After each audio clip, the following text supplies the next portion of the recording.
Ammo is crazy expensive and hard to find, and dry fire is life. I use the Mantis X10 to keep my handgun skills strong, and it makes dry practice fun and challenging. Check it out at the link below.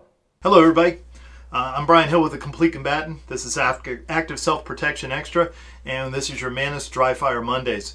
The MantisX system gives us a lot of benefits, and sometimes we're not sure how to use them.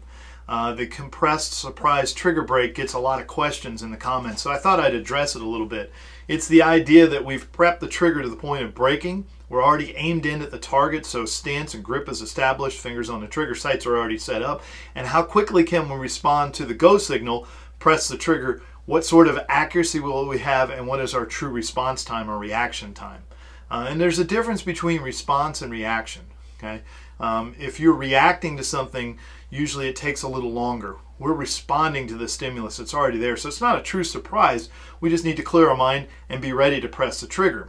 If you're talking or you're thinking about something else, then you're going to be in a reactive mode and you'll see your scores climb dramatically. The average for a person should be 0.25 or lower. Okay, I do this in classes, and I see somewhere in the neighborhood of 500 to 800 students a year, and they tend to be between 0.1 to 0.2. So that's a pretty good thing. That's where most human beings hang out. If they simply get ready and just wait to hear the beep. And the way I do it is live fire. They have their gun out, finger on the trigger, they're aimed in at the target, and as soon as they hear the beep, they have to press the trigger, and the timer will recognize that right away and give me a good time on it. So that's really useful. It shows me what their reaction times are like and how much you're paying attention. Occasionally I get people that are really slowly methodical about it, and when they press the trigger they put a lot of force into it and it moves the barrel, and of course they don't get the accuracy they want. So quick and light is the way we want to press the trigger. Think about quick and light, and then let it reset.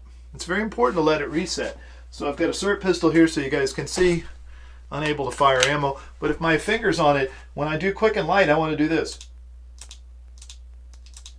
It doesn't help me to hold it and then slowly let it back out. Okay, just keeps it slow. For very extreme accuracy I might use that, but most of the time I just do this. I just want to press it quick and light, quick and light. So that's what we're working on. Okay, this is a great time to work on your grip. Okay, it should be set up. Your grip should be perfect, and then you only grip with the 7 fingers that are involved in gripping. So that'll be pinky, ring finger, middle finger, and then all 4 fingers over here. The thumbs are simply out of the way, and the index finger is pressing the trigger. So work your grip, make it really strong, and let's see how this drill works for you guys. Okay, if you don't have a MantisX, you can still follow along. You just simply need some sort of timer or par timer.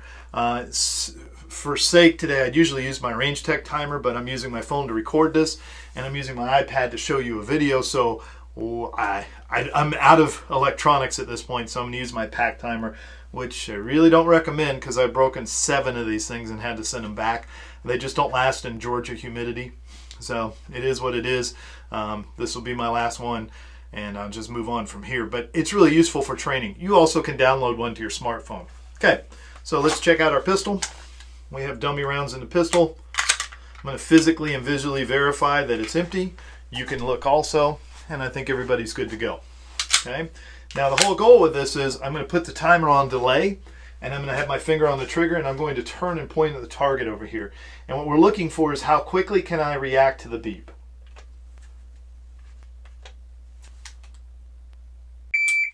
Okay, pretty good press, but it dipped into the left just a little bit. Pretty good. Lean him back. No reset. A little late. A little early. And that's good. That means I'm trying to push it a little bit.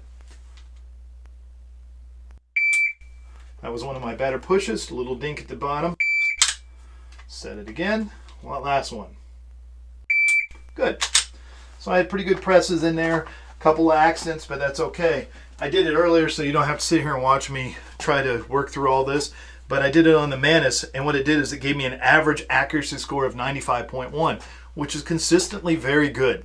Okay, I didn't have anything. My lowest score was a 94.6, and my highest score was a 95.5. So I'm very consistent with this. On the next chart, on the next page, it says that I'm pushing up and to the right slightly. And I've seen that occasionally with my shooting. I tend to press a little bit on the inside, and then I try to cut the distance with my palm. So I want to make sure that's not happening. I'll pay attention to that. Okay. My trigger press movement and my hold movement, there's no trigger press movement on this drill because I'm already prepping it, and all I have to do is just hold it. So I'm not prepping the trigger as much, so it's a very flat line. There's not much to see there. And then we have a little aiming graph that shows us what it looks like, and it shows our trigger prep and press and how we're holding on it and where the shot broke and what happens immediately afterwards. I always see a little loop on mine immediately afterwards, and the reason for that is I'm resetting the trigger. I'm resetting the trigger. So it might feel like I have a lack of follow through, but I'm getting ready to shoot another shot. And I think that's really important for you guys. So here's the total scores so you guys can see. Okay. And just being consistent with it. Now I'm going to give you another thing that'll help you train a lot with this. Okay. And this is a great drill to learn how to engage the trigger correctly.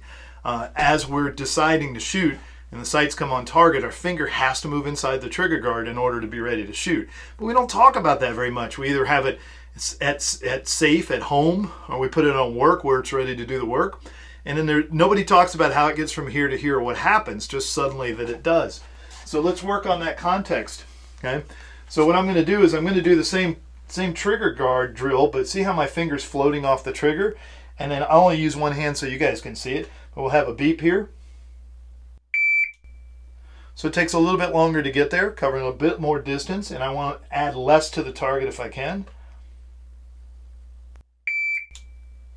Okay, now I'm going to let my finger float outside the trigger guard. We would never do this, but this is on the way to the trigger from high register. Okay, moved pretty well. And I see the red laser and it shows me what's happening. I'm going to put it on the wall right here and see if you guys can see it. Okay, we see a little bit of movement. It mimics what's on the Mantis very much. Now I'm going to go to high register where it's all the way here, and we're going to see how long it takes me to get my finger inside the trigger guard. Okay, and I want to press and release each time. So here we go again.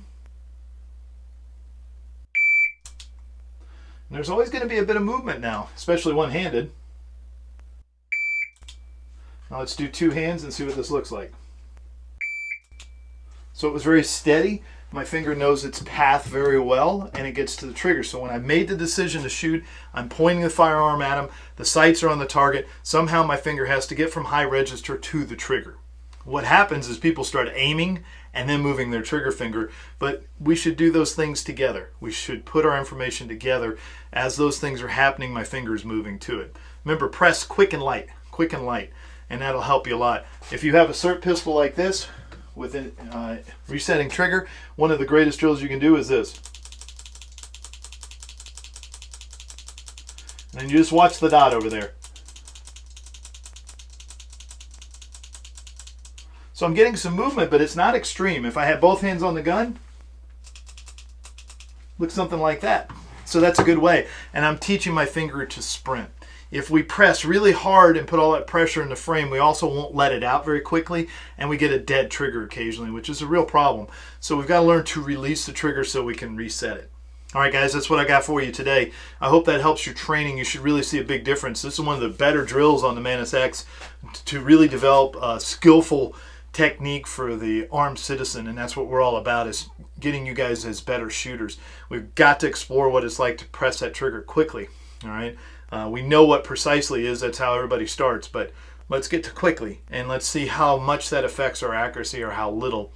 A light, quick press is usually better than a quick, hard press, because you're going to put that emphasis into the frame, and it's going to move the barrel of the gun. That's just the way it works. So we want to be light and quick with just enough energy. It's always the Goldilocks thing. You know, that's what everybody misses, is they argue with each other about what they like. All right. I like to pin the trigger to the rear and press really slowly because every shot matters. True. Okay. I like to be as quick as I can as long as it's an acceptable level of accuracy. True. But the target tells you somewhere in here on that path of where the perfect time is, because it's going to be a balance between the two. You want to be precise and you want to be quick, and the target will tell you how fast you can do that. You don't get to choose. just like in the self-defense encounter. We've got to be able to use it what's appropriate to the target. All right, I'm Brian Hill with Complete Combatant. This is Active Self-Protection Extra. Make sure you subscribe, hit the like button, leave us a comment. We'll get back to you. As always, measure, refine, and perform.